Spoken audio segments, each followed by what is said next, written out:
This evening we'll have our third session on overcoming the victim mentality. Before we start, we pray to Srila Prabhupada, our spiritual master.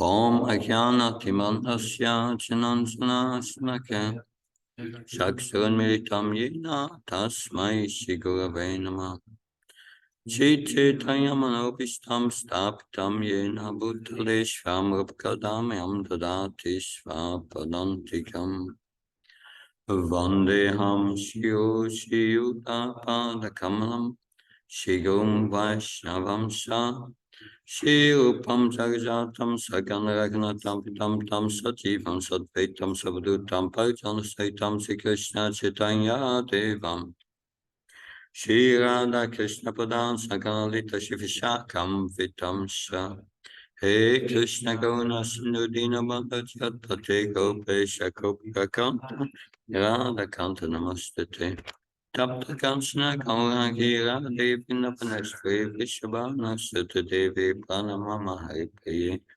Pankha Kalpa Vishak Pasin Vaivasha Patnam Pavanabhyo Vaishnavyo Namo Namah Jaya Shri Krishna Chaitanya Prabhu Nityananda Shri Advaita Gadadhar Shivasadi Gaura Bhaktavinda Hare Krishna Krishna Krishna Hare Hare Hare Ram Ram Hare Hare Namo Vishwadaya Krishna Vistaya Bhutale Shrimate Bhaktivedanta Swami Namine Namaste Saraswati Devi Gaurabhani Pacharani Nirvishesha Srinyavadi Paskachaya Desatarani Srila Prabhupada Ki. So in the previous sessions, we spoke about this victim mentality, how this arises from false ego. That we think ourselves the victim and we see the fault in others. This person has done that to me, of this, and the mind starts to seek faults in that person. Does not see the good qualities anymore, only the bad qualities. And these are projected into this person. And this is the working of the mind.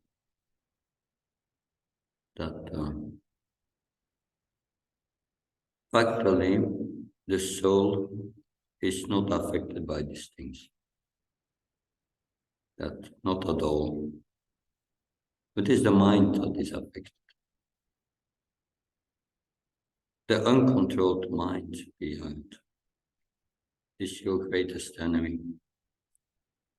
And when the mind is uncontrolled, what does it mean, an uncontrolled mind? It's a mind that starts to function independently from the soul, independently from our intellect. The mind overcomes the intelligence. Thinking, feeling, and willing controls the intelligence and uses the intelligence to make plans, to retaliate, or to present ourselves as a victim.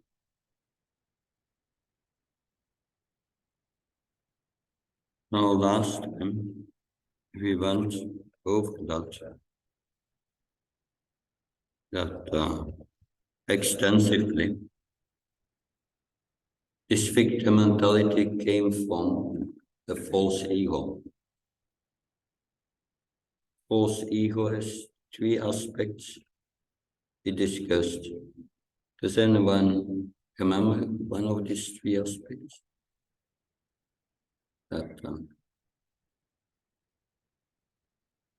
I identify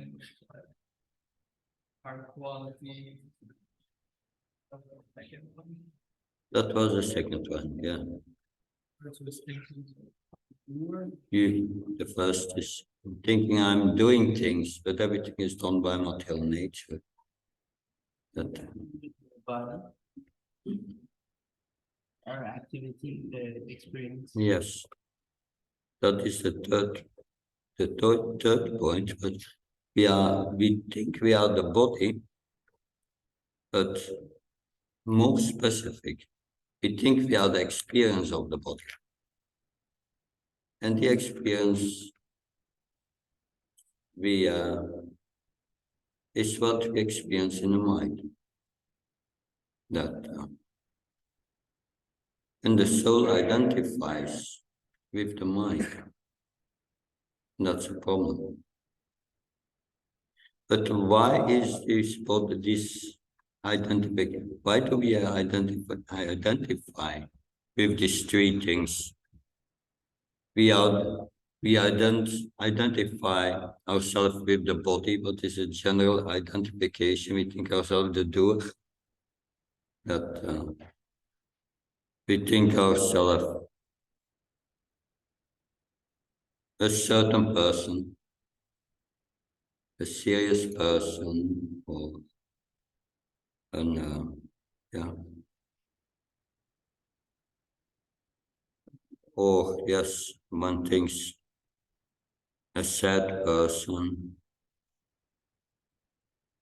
Whatever in the mind comes in the mind, we project this quality in ourselves, our feeling, thinking, willing.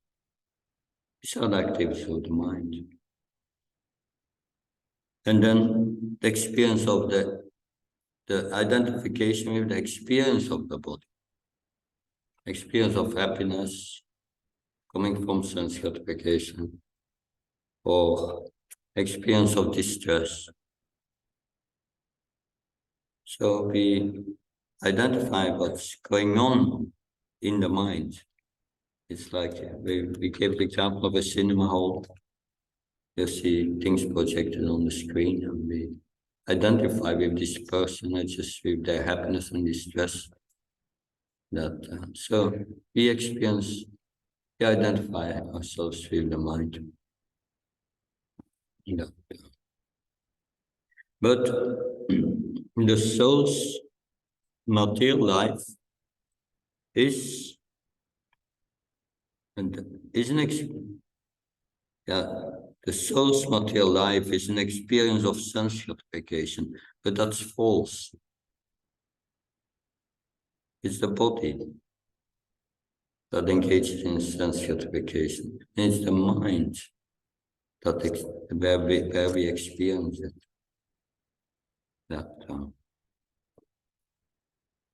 So we discussed these 3 points, and especially the first point, the general identification is I'm a hero. Everyone wants to become a hero in this material world. Or in other words, an achiever. I want to achieve this and that. So many plans. The achiever, we think. But whatever you achieve, soon the body expires. What's the purpose of your achievement then? Therefore, Krishna says in Bhagavad Gita, one who lives for the pleasure of the senses lives in vain for nothing. Really for nothing. It's all soon over. The whole story. And then also, we want, because we think ourselves like that, because we want to put ourselves in the center. And we want the attention of others. And being a victim is a very good way to do that. And it's easy to do, to present yourself as a victim. You say, oh, it's not my fault, it's his fault, her fault, their fault, that we see on the screen. But factually, that it's all the working of material nature, and it's nothing to do with us.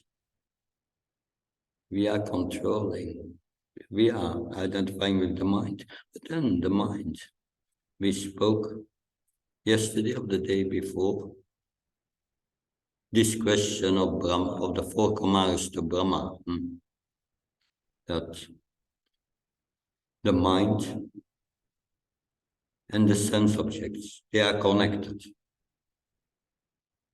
We see things in this world, objects in this world, through the mind. That's reality. We see through the mind.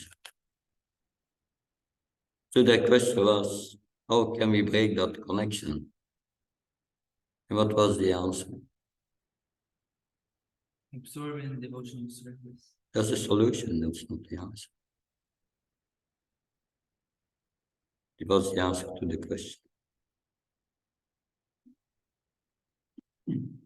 Can the connection be broken? Yes or no? Can the connection be broken between the sense and the sense objects? That's a question. Is it yes or no? You can distinguish between sense object and sense. Is that what it is? No. That when you see something in this world, your eyes, that perception comes into the mind. And that perception, that connection with these sense objects will come into your mind. Can this be broken?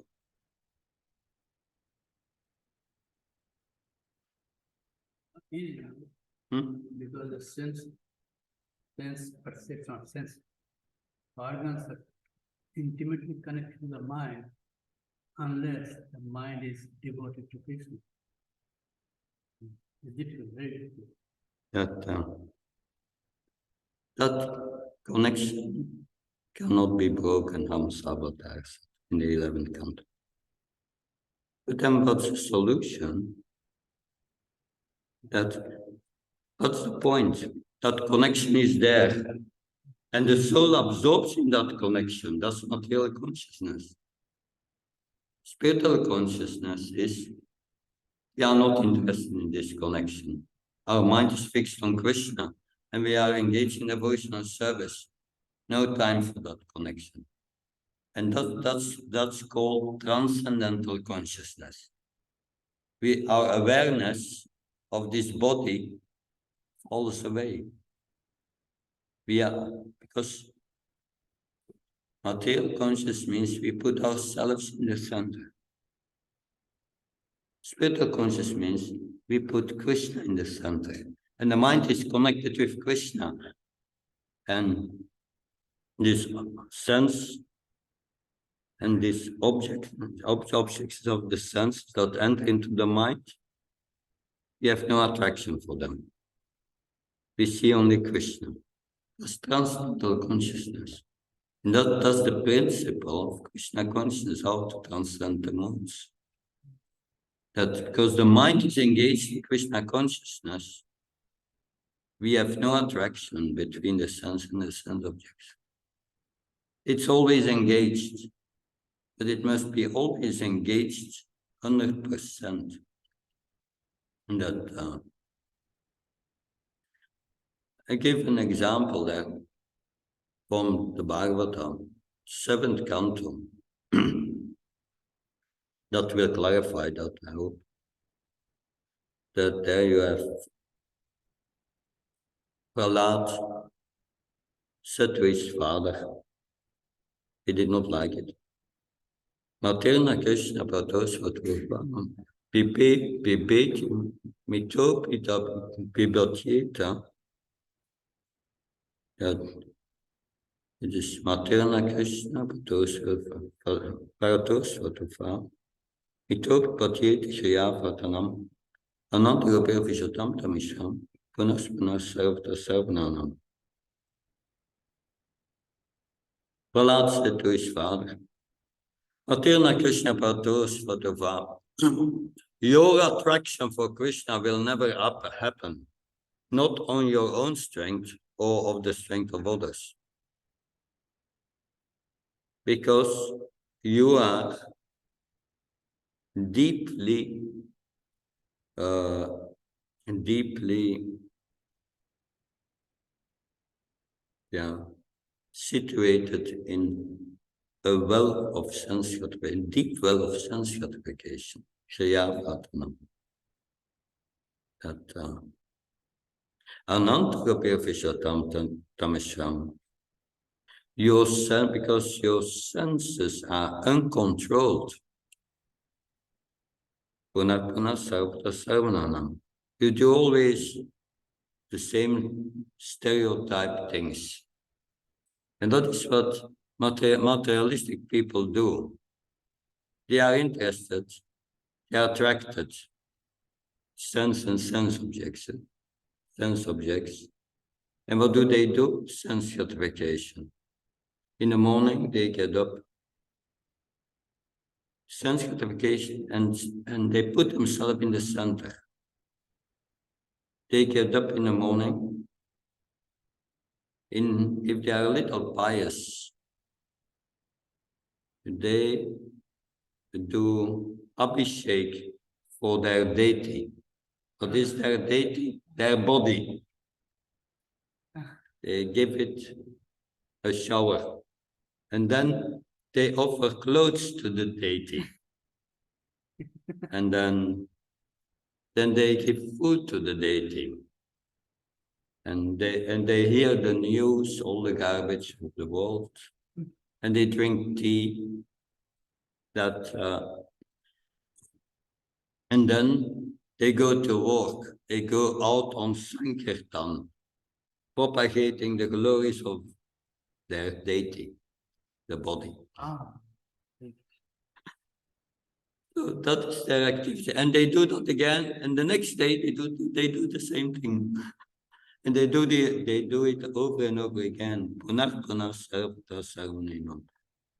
So Prahlad said to his father, your senses are uncontrolled, and that's the problem. Uncontrolled, that is, they are absorbed between the mind and the sense objects. And that attraction, that's their life. That's only what exists. That's their life, sense gratification. Hiranyakashipu replied, you think yourself over-intelligent. Do you think that you are better in controlling the mind, the mind and the senses than you are? Hiranyakashipu had done all these austerities, severe austerities. But still, his mind is uncontrolled after all. Because what is his motivation? He wants sense gratification. He wants this contact with the material world. He thinks he is the body. And the devotee,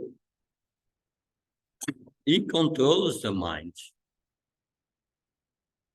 Because this contact between his senses and his sense objects, the mind misuses that.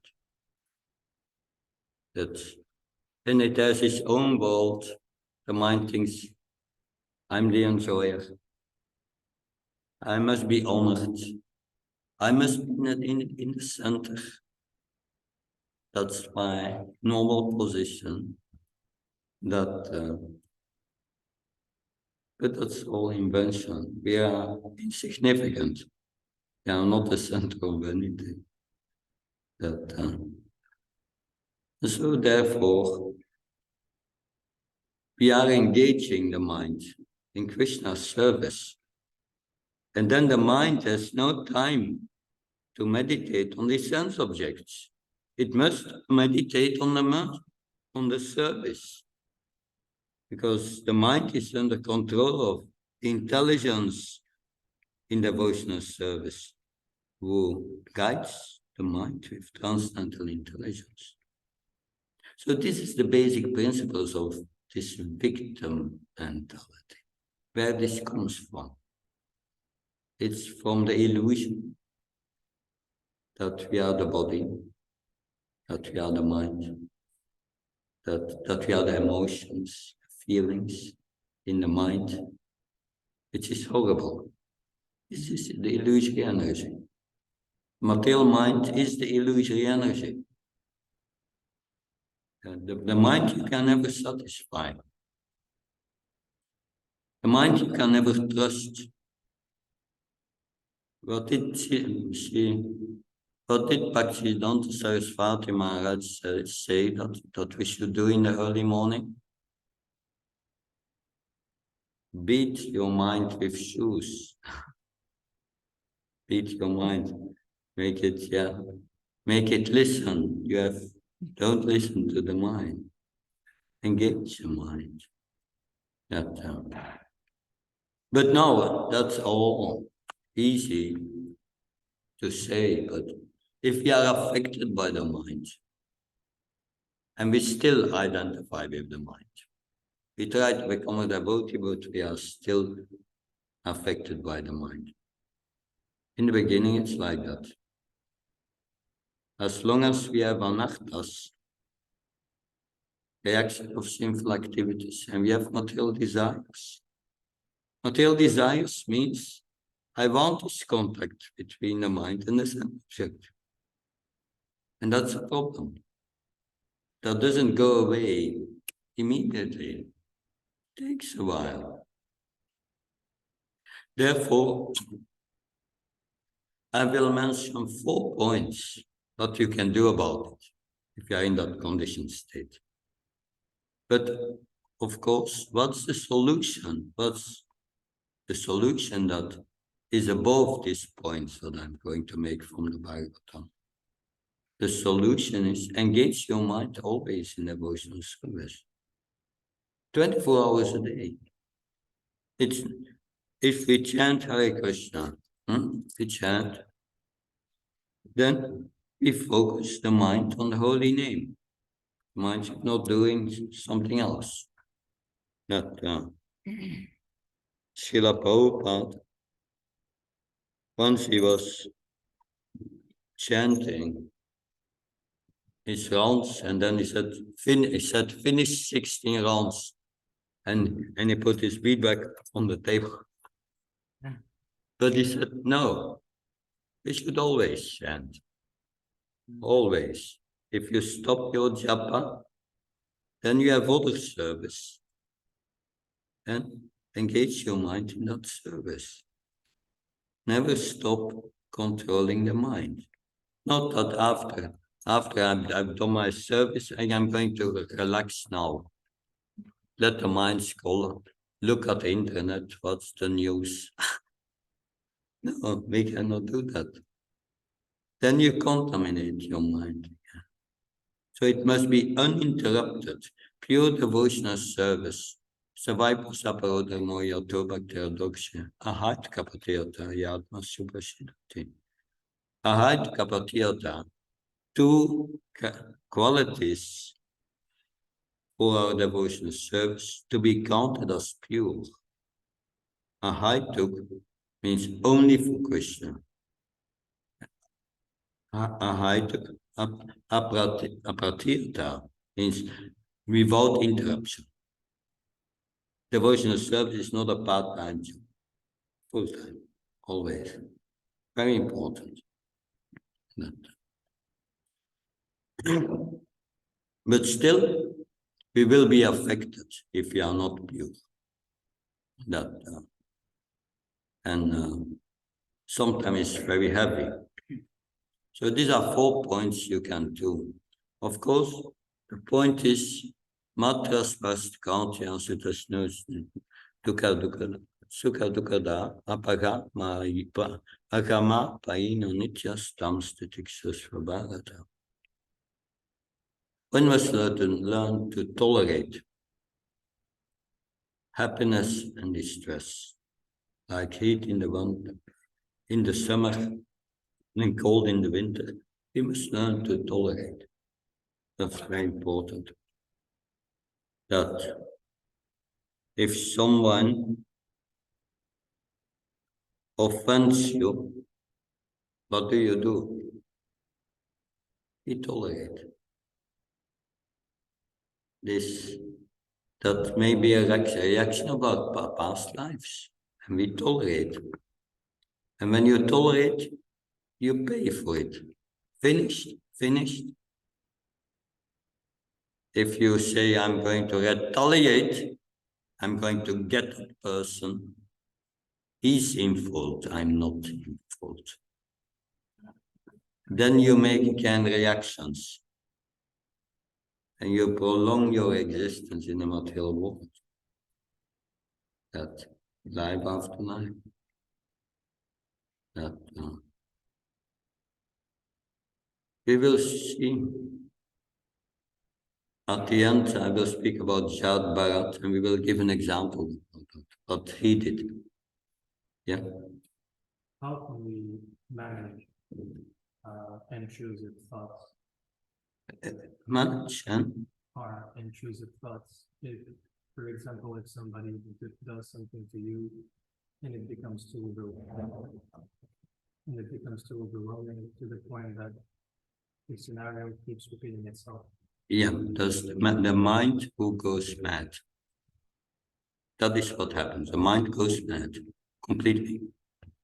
It starts to invent things, so many things, that we will come to that. My next points will help with that. Yeah. But the first thing is tolerating that don't retaliate. Tolerate. Let's see here. And the second thing is, that may not be easy to do if you are too contaminated with that victim mentality. But this is from the Uddhava Gita. Objectively look at the mind and distance yourself from it. So that is required. We must become the observer of the mind, not identify with it, the observer, and take a distance.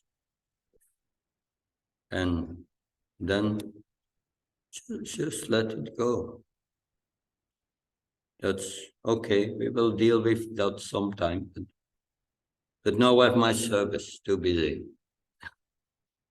And the service will purify you. But become the observer. Yes. My dear Uddha, fixing your intelligence on me, you should thus completely control the mind. That's the only way to control the mind. Engage your mind in Krishna's service. And that will purify the mind. And that's the only way to purify the mind. That's Manmana, Krishna says. If you think of Krishna, Krishna is described in Upanishad as antiseptic and prophylactic. If you think of Krishna, then all your sinful reactions are eliminated. Because it's because of these sinful reactions that we become attached to the mind and cannot let it go. That our attachment, that what makes us identify with the mind, we discussed that. Who can answer? It makes us identify with the mind. What does Krishna say? Actually, Krishna said in the beginning in Bhagavad Gita to Arjuna that you are not this body, you are space soul. If we think that we are whatever nominative he or she is doing to me, that means body, not me, and the space soul. We can Yeah, that distinction is clearly there. But why do we identify with the mind and the body when we are not the mind and the body? What makes us identify with it? It's because of the sense of that so to say, that somebody is doing intrinsically to me, so that he is identifying himself with the body. But if he thinks, well, it's like two dogs are barking at each other, I'm not here, I'm not there. So, like that, probably, not easy. But Krishna says in Bhagavad Gita, the paripanthina obstacles for spiritual life are rag and dvesha, attachment and aversion. And that's what the mind does, attachment and aversion. And that makes us identify with the body. And what's the cause of this attachment and aversion?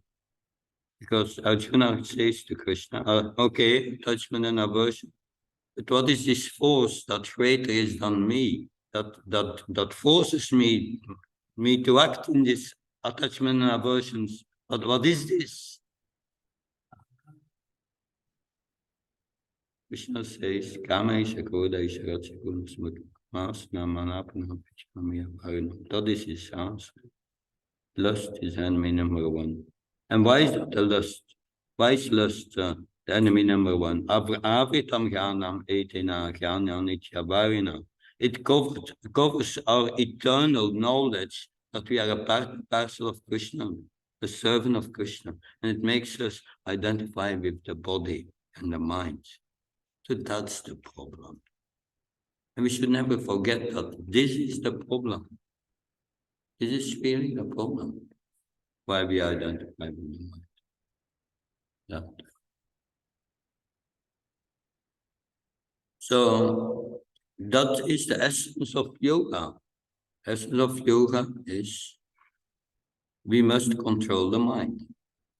That Krishna, Srila Prabhupada says, yoga without control of the mind is a farce. That it's useless. That yes. Now the third point. So if we perform devotional service, we fix the mind on Krishna, then this false ego becomes thinner and thinner because our anarthas that makes us, our anarthas are attachment and aversions. They go away, these attachment and aversions. Then the more one identifies with the material world, mind and body, the thicker the cloud of ahankar and tighter the knot of bondage. So the more we identify with this mind, the more we become entangled. Very dangerous. The mind is very dangerous if it's not engaged in Krishna consciousness. It's your greatest enemy. That. And it's the cause of all our suffering in the world. All our suffering. Only the mind. That. Because the pain and pleasures of the body are felt in the mind. And when we absorb in the mind, we identify with the mind. And it becomes like the pain and pleasures of the soul. That's a complete illusion. That is called contamination of our consciousness. This consciousness comes from the soul. Pure consciousness, but it becomes contaminated by the modes of nature, by these modes which are presented to us through the mind, especially. Good. So this false ego is a very thick knot that, and it becomes untied when we perform devotional service. Engage the mind in devotional service. If you engage the mind in devotional service, means The intelligence instructs the mind to engage the senses in devotional service. Everything is engaged.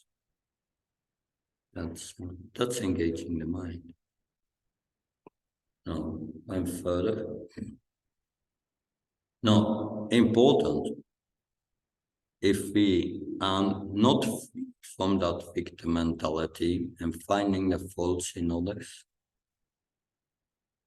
one way to advance is associate with those who are free from this victim mentality, who don't have any false ego anymore. Advanced devotees. That's very important. Because they are constantly engaged in devotional service. And like here on the picture, Prabhupada, all the devotees are always happy that because they are not engaging in their mind, they are not interested in this mind. They are using the mind as an instrument, and they don't let them be overwhelmed by this mind.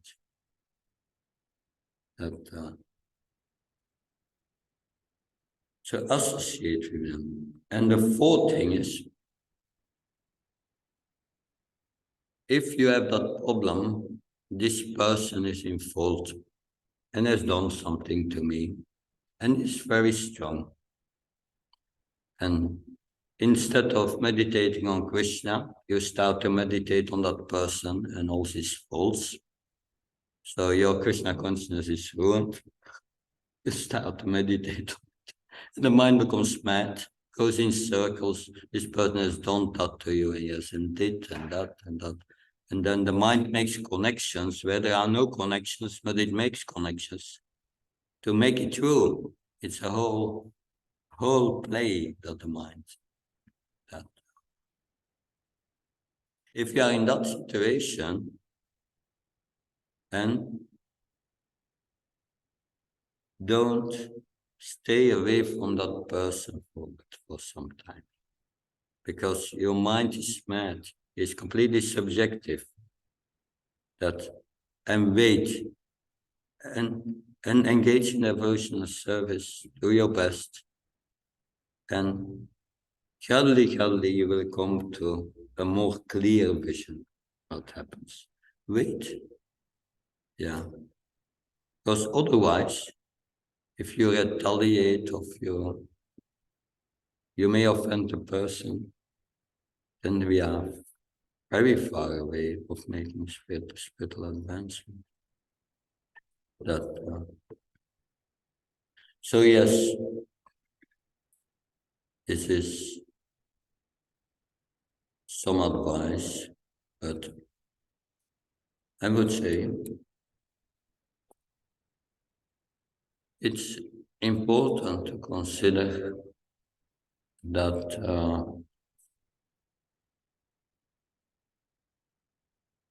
we need to avoid seeing the fault in others. Because if we get some reaction, you just accept reaction. But now I want to give you a practical example. I want to go with you to the Bhagavatam and give you the example of a pure devotee, how he deals with the fact that someone so-called offended him. What does he do? So we go to the Bhagavatam. Here. This is Jad Bharat. A few weeks ago, we spoke about Bharat Maharaj, how he went to 3 lives. His 3rd life was Jad Bharat. He remembered his previous lives by Krishna's grace. He remembers the previous lives.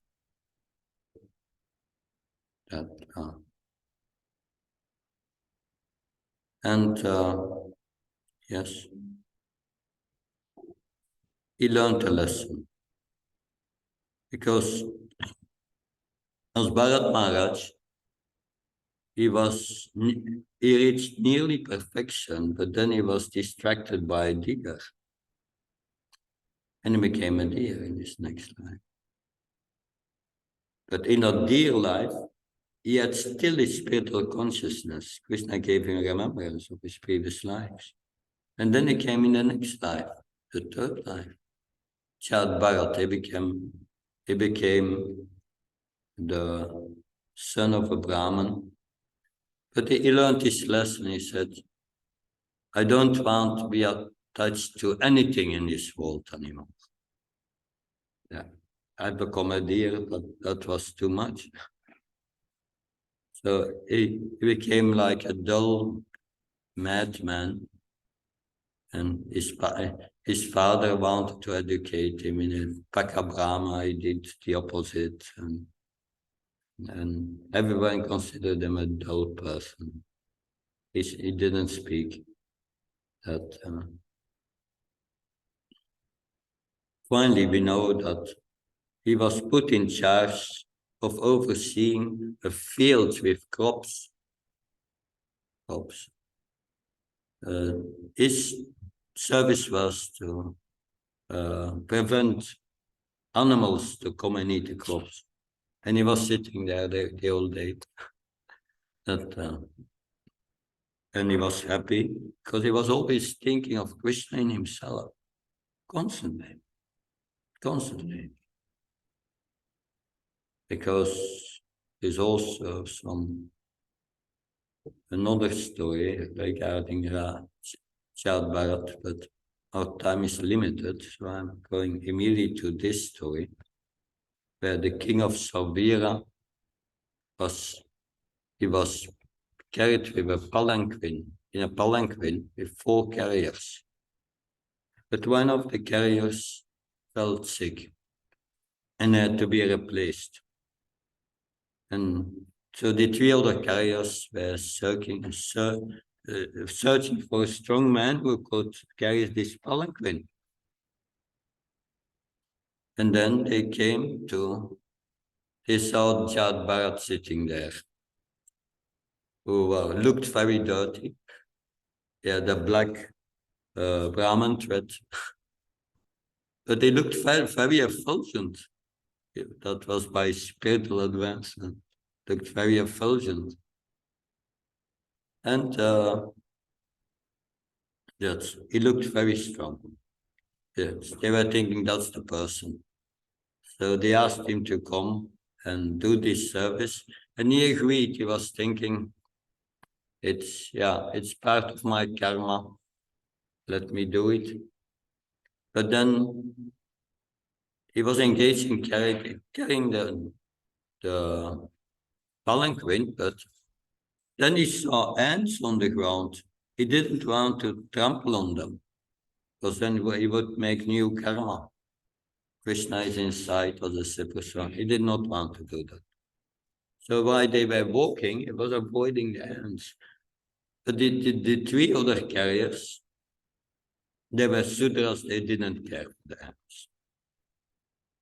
You must all 4, when you carry a palanquin, it's not easy. You must each have the same step and so on. But then Chad Bharat was going up and down, and the palanquin went up and down. And the King Raugana, was in the palanquin, and he asked for the carriers what's going on. And these 3 Sudras were very afraid that then said, because the king can punish them. And they said, oh, it's not us, it's this new one. And then the king said to Chad Bharat, carry the palanquin properly. But then Chad Bharat didn't care. He was just, again, avoiding the ants. And then what happened? Now King Raugana is going to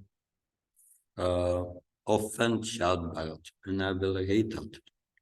And we will read also, we will hear also, Bharat Maharaj, Chad Bharat is a pure devotee. What is reaction? What is his reaction? These are just a few verses. King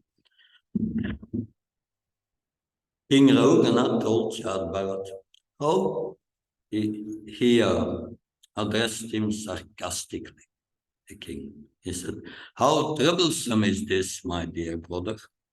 You certainly appear very fatigued, because you have carried this palanquin alone without assistance for a long time and for a long distance. Besides that, due to your old age, you have become greatly troubled." That he was very young and very strong, and certainly not fatigued. "I see you are not very firm," but he was very firm, "not very strong and stout.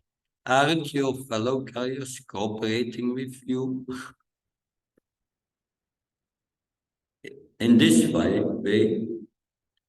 the king criticized Chad with sarcastic words. Yet despite being criticized in this way, Chad had no bodily conception of the situation. He knew that he was not a body, for he attained his spiritual identity.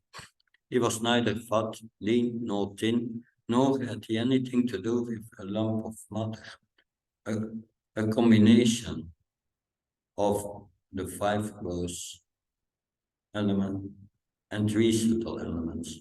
He had nothing to do with the material body and its 2 hands and legs. In other words, he had completely realized his spiritual identity, Aham Brahmasmi. He was therefore unaffected by this sarcastic criticism from the king. Without saying anything, he continued carrying the palanquin as before. He just continued. He didn't react at first. Now, the king continued. So thereafter, when the king saw that his palanquin was still being shaken by the carriers, he became very angry and said,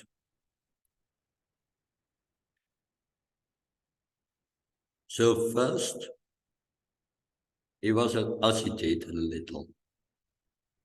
Then he became sarcastic. Now he becomes angry.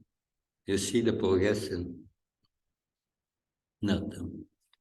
He says, "You rascal, what are you doing? Are you dead despite a life within your body? Do you not know that I'm your master?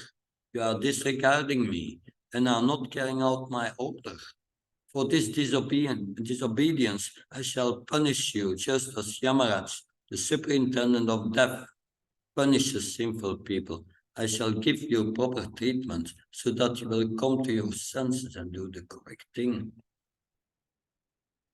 Thinking himself a king, King Raugana was in the body conception and was influenced by material nature's mode of passion and ignorance. Due to madness, so his mind was mad. Here we have it. Yeah, his mind was completely mad.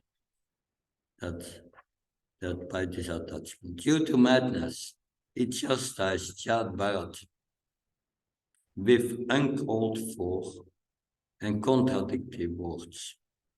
So he saw faults in Chad Bharat very clearly. Chad Bharat was a topmost devotee and the dear abode of the Supreme Personality of Godhead. Although considering himself very learned, the king did not know about the position of an advanced devotee situated in devotional service, nor did he know his characteristics. So he had his own perception. You see the points that we made before? False perception in the body concept of life, and seeing the faults in others. Chad Bharat was the residence of the Supreme Personality of God. He always carried the form of the Lord within his heart. He was a dear friend of all living beings, and he did not entertain any bodily conception He therefore smiled and spoke the following words. Now Child Bharat is going in his life for the first time going to speak. Really. That time. Let's hear what he says to the king. The great Brahmin Child Bharat said, "My dear king and hero, whatever you have spoken sarcastically is certainly true."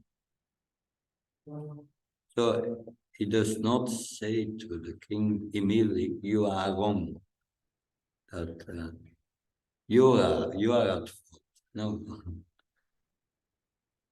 he accepts first. Actually, these are not simply words of chastisement, for the body is the carrier. Because what's happening here?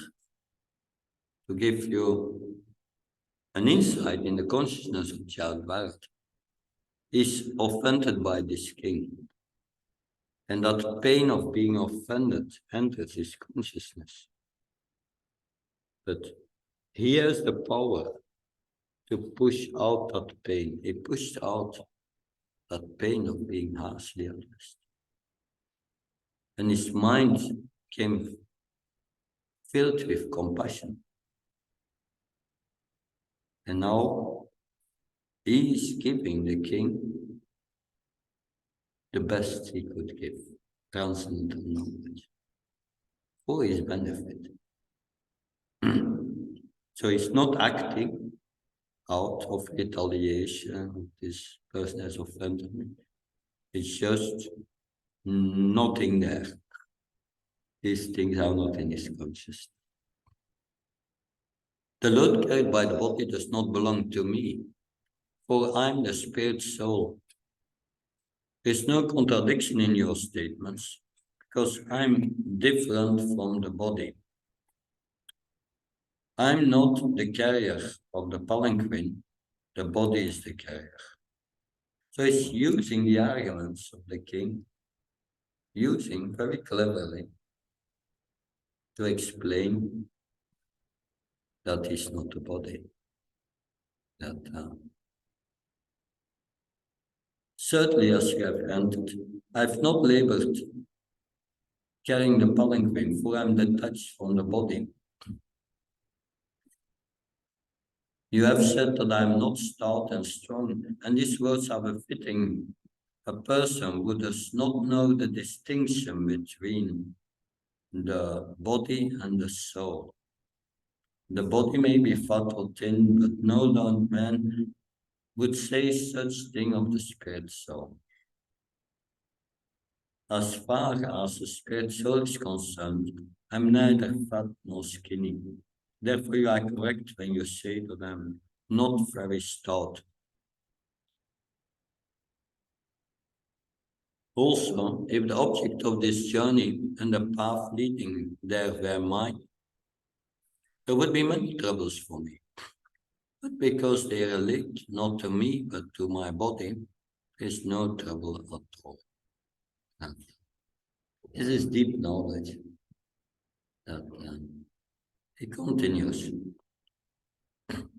Fatness, thinness, bodily and mental distress, thirst, hunger, fear, disagreement, desires for material happiness, old age, sleep, attachment for material possessions, anger, lamentation, illusion, and identification of the body with the soul are all transformations of the material coverings of the spirit soul. Coverings. This can be identified with these coverings under the sphere of lust, which causes attachment and aversions and brings us in this situation of madness, of identifying with the body. A person absorbed in the material bodily conception is affected by these things. This material conception is displayed by the mind. When we identify with the mind, we are affected by it. But where does power come? Not to come from? Where do we get this power not to identify with the mind? is absorbing the mind in spiritual activities, absorbing our intelligence in making plans for spiritual advancement, absorbing our mind in Shastra, Krishna's instructions, well, our intelligence in Shastra. Without transcendental intelligence, we control the mind. We just, what does transcendental intelligence do? Transcendental intelligence means engaging the mind in acting as a soul, not as a body. Acting as a soul means devotional service. That when the mind is busy with that, it cannot do its nonsense. That it's used as an instrument. The mind is not meant for us to absorb ourselves in for sense gratification. That's not meant. The mind is an instrument which must always be under control of the intelligence. A person absorbed in material bodily conception is affected by these things, but I am free from the bodily conceptions. Consequently, I am neither fat nor skinny nor anything else you mentioned. So what the king said sarcastically, it's all nonsense. But yes, it's the madness of the mind. It's our bodily conception which we project into others.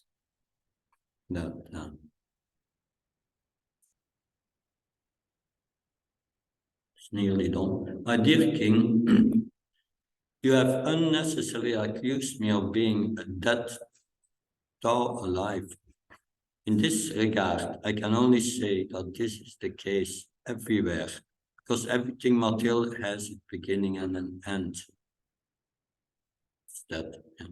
As far as you're thinking that you are the king and master and are thus trying to order me, this is also incorrect, because these positions are temporary. And Jadbart knew it 2 lives before he was the emperor, the king. That say, today you are the king and I'm your servant, but tomorrow the position may be changed. You may be my servant and I your master. These are temporary circumstances created by providence. That's very heavy to say that to a king in the body concept of life, I guess. That's King Raugana's life to control and to evil. That's my dear king, if you still think that you are the king and I'm your servant, you should order me, and I should follow your order. I can then say that this differentiation is temporary, and it expands only from usage or conventions. So we imagine these things. It's temporary, soon it's over. I do not see any cause. In that case, who is the master? Who is the servant? Everyone is being forced by the laws of material nature. Therefore, no one is master and no one is servant. Nonetheless, if you think that you are the master and I am the servant, I shall accept this. Please order me. What can I do for you? My dear king, you have said, you rascal, you dull, crazy fellow. I'm going to chastise you. Then you will come to your senses. In this regard, let me say, although I live like a dull, deaf, and dumb man, I'm actually a self-realized person.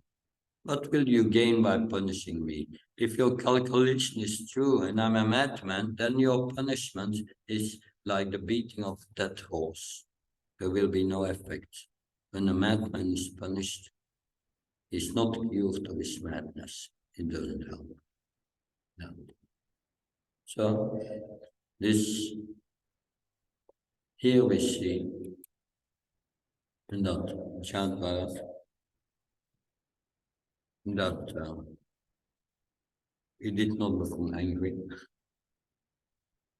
that no false ego, that and he accepted it just as the Lord's will. That's as a reaction to his karma, and he welcomed it. He didn't become angry. That his mind remained completely peaceful. And we must also consider that, because if you don't, if you keep a grudge to someone, towards someone, there are two things. If you keep a grudge towards someone, you will suffer. Suffer without end. It's suffering that you bring upon yourself. That's all. And if you keep the grudge, you will take birth again. You have to get rid of that. That's a serious thing. Therefore, we must be, especially between devotees, be very careful, because King Raugana has done Vaishnava Parat. Although he didn't know it was a self-realized person, and he was in the body concept of life. It is Vaishnava Parat, and Srila Prabhupada writes about that at the end of this chapter. That it's the mad elephant offense, a very serious offense. And if you offend a Vaishnava, then you lose your spiritual advancement. And that's a serious thing. That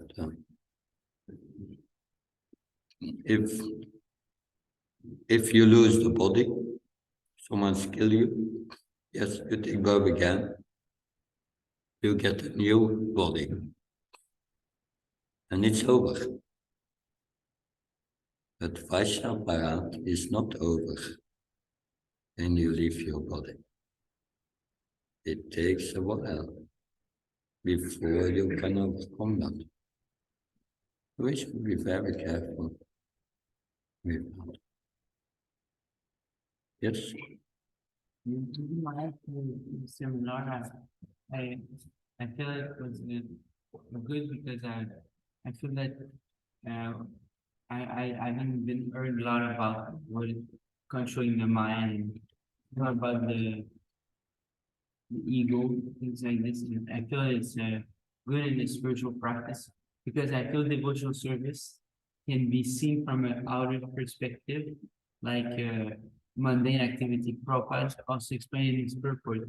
The intention is different of the devotee than the karma, but sometimes I feel that not like a spiritual illusion, but we can act like if it would be spiritual, but we don't have the intention. Like we would honor prasad, but we don't have the intention that this is the Lord's mercy. We just want to satisfy our senses, things like that. Yeah, we want to devour it.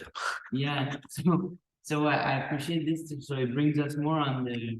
I feel my interpretation more the yogi aspect of like, because the yogi, it's clear they're doing austerity, they're controlling the senses, but us, we're doing the same thing, but I feel it in a way that can be sometimes not clear if we're, because devotional service, it's great, it's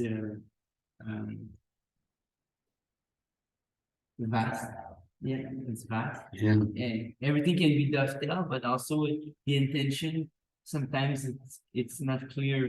It's mixed. So my question was in tolerance, like when you're saying grudge means like you have some aversion and you staying, is it the right word? Definition of the word grudge is like, you have some kind of reticence.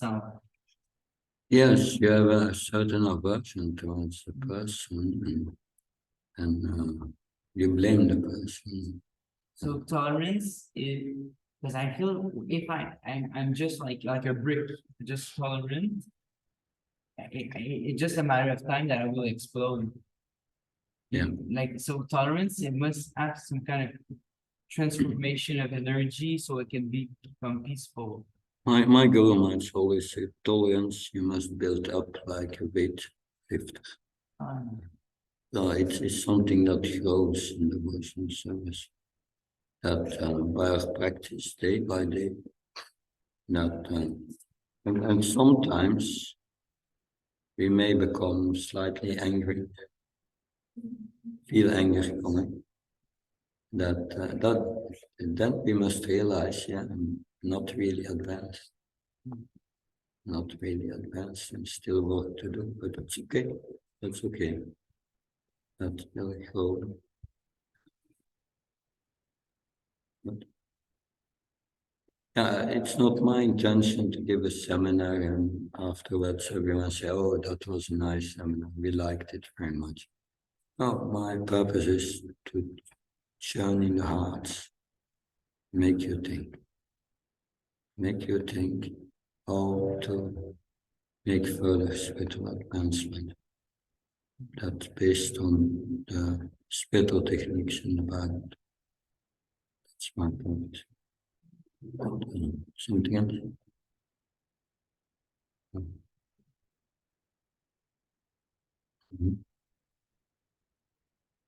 Yeah, this is not an easy subject matter to speak on victim mentality. Because it's one who does that is deeply in illusion, but that we see it also happen amongst devotees because we are still neophyte in those dangers. So, thank you, classes. And I want to say that it really helped me to kind of understand and to apply common sense sometimes, because sometimes it feels like, at least in the West, we're taught to react and to produce something out of anything we have. So when you explain that it's okay to just take it, reflect it, and then take some space, it makes more sense than if I was to say, get your way back at the person. Even if a person is angry at us and you remain calm and friendly, that will have an effect on that person later. He will maybe review his vision and understand that his mind created all these things. But the devotee depends on Krishna. Krishna brings me this situation and said, thank you, Krishna. I only want to serve you. If you want me to go through this, I'm going to this. That it's my past karma. What can I do? But I want to serve him. And this Krishna is in the heart. She said that and Krishna says in the Bhagavad Gita, Yamina Vyatantete Purusham Sukadakadam Sam Dukha Sukam Sukam Somitat Kalpate. If one can tolerate all these things, then Krishna says one is ready for liberation. Krishna helps you to come closer to liberation because he sees you are repentant, and that's another point. We must learn to forgive. If you don't forgive, we have a problem in the heart. But these material things are not so serious. It's all temporary. Let it go. that we don't have to achieve anything in this world. We have to get out of it. That's the message. Don't try to achieve that. What we have to achieve is much of a higher value than everything what we have to achieve in this world. That's love for Krishna. And love of Krishna is so ecstatic that the price to pay for it, to purify the heart, is very low, really. Because in comparison well, with what you get. And, because devotional service is powerful. So powerful, these holy names, that it takes all your karma away. That's power. Power. The voids, by that, millions of future births are cancelled. But that's very powerful. And that's the real power of the holy name. But only one on the spiritual platform or the platform of self-realization can really achieve that. Therefore, we read the Bhagavatam. Hear about Maharaj Pariksit. He's going to leave the world in a few days. He has nothing to gain in this. And we also have nothing to gain in this. But finally, there is only Krishna in this world. And that's the reality. Krishna does everything. But our mind brings us another conception, an illusory conception. We are imprisoned in the mind, in the matrix of the mind. And that's a cause of suffering. Yes? You don't know, follow your intuition, Yes. follow your intuition, follow your intuition. So if intuition, if they're not to listen to the mind, then might be deceiving. What is a spiritual intuition that we can follow right actions? To not listen to the mind, not mean not have too much in the mind. No, that's mentioned in Bhagavad Gita. Krishna consciousness, Srila Prabhupada said, is following the dictations of Paramatma, the Super Soul within the heart. Krishna is in our heart. He speaks to us, but we don't hear it. That if a mother serves her child, why? Out of love. And that gives a good feeling in the heart. As Krishna would say, that's good. If we do simple activities, we drink alcohol, we are addicted to sex life, and eat meat that makes us responsible for killing animals. What comes into the heart? It's not good.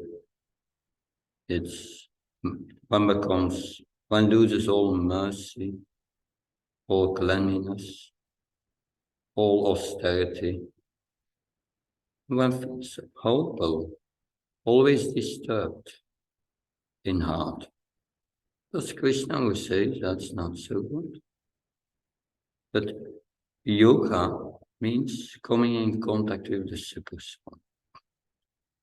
And that contact with Krishna in the heart, we can only get when we are prashanatma, peaceful. And you can only be prashanatma, being peaceful, is a result of chitatmana, controlling the mind. If we become peaceful inside, we will feel Krishna in the heart. Then this curtain of illusion is gone. But why are we not peaceful? Because we have desires to exploit this world and this body and these senses. And that's a serious thing. And that covers our illusion. But factually, there is only Krishna. Krishna says, Ishvara Sarvabhutanam, Rita Sriyana Tistate, Brahmam Samabhutanam, Yantavutani Maya. I'm seated in the heart of everyone, from me comes. And I'm conducting the wanderings of all living entities who are seated on the material. In a yantra, they are seated in a biological machine. This is a machine. Also, the mind is a part of the machine, a subtle part. We are not this machine. And who controls this machine? We are not controlling it. Krishna controls it. Krishna makes your heart beating. Krishna arranges your digestion. Krishna gives you remembrance, knowledge, forgetfulness, whatever you remember. It's not in your power to say, I'm going to remember that hereafter. No, many times you don't remember. But the devotee knows that. And you can test it. You use your life for serving Krishna. And for your service, you may need knowledge. Remember some things. You pray to Krishna, please give me the remembrance. He will give you. If you are pure in your intention, he will give you. You can test it. He will do. But if you have a motive, I'm going to enjoy, then he gives according to your karma, what you deserve. So that is mystical. Krishna gives you realizations from within the heart. It's your heart. And he gives you realizations when you have pure intentions. So he is in control of everything.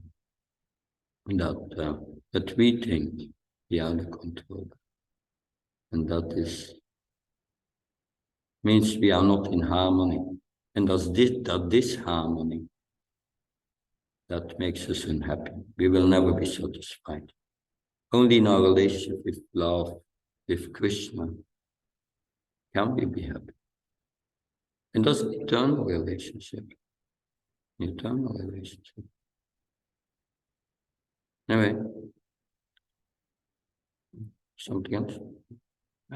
Maharaj, making offenses, but not knowing that the action is offensive, and getting the result, and kind of like me in a situation of confusion. You did something, you didn't thought it was offensive, you didn't feel it was something offensive, but it is offensive. How you came to the knowledge that you should change? Yeah, ignorance is no excuse. That offenses are offenses. But that if you follow the instruction of the spiritual master sincerely, then and not deviate from it, you will avoid offenses. That we have to hear the Bhagavad Gita, associate with devotees, to come in that right mentality, to understand what we should do, what we should not do, how to relate with superiors in spiritual life, and how to relate with one who is a neophyte. Who is a neophyte? Who is advanced? You have to learn that. And Srila Prabhupada makes that as a point in actual instruction. We make offenses. The neophyte makes offenses because he does not know who is advanced, who is not advanced. He does not know. That's a problem. And so we have to learn this. That all the spiritual qualities are described in Bhagavad Gita. You have to learn who is advanced and not advanced, and relate with them appropriately. That's Vaishnava etiquette. That, but to explain that in depth, I need maybe few hours. How to do that? That's another seminar. There's so much to learn in spirit. That because we learned from birth how to act as being the body. And we learned all wrong things. Wrong things. Offensive things. And now we have to learn how to live with the spirit side. That's another way of living. That's I must learn to live in the mode of goodness.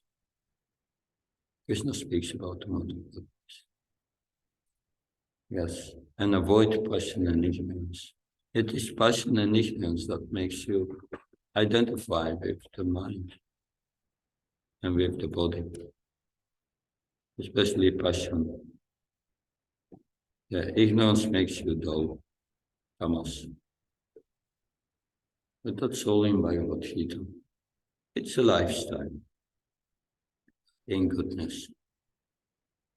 Good, thank you very much. We will end here. Srimad Bhagavatam ki, Srila Prabhupada ki.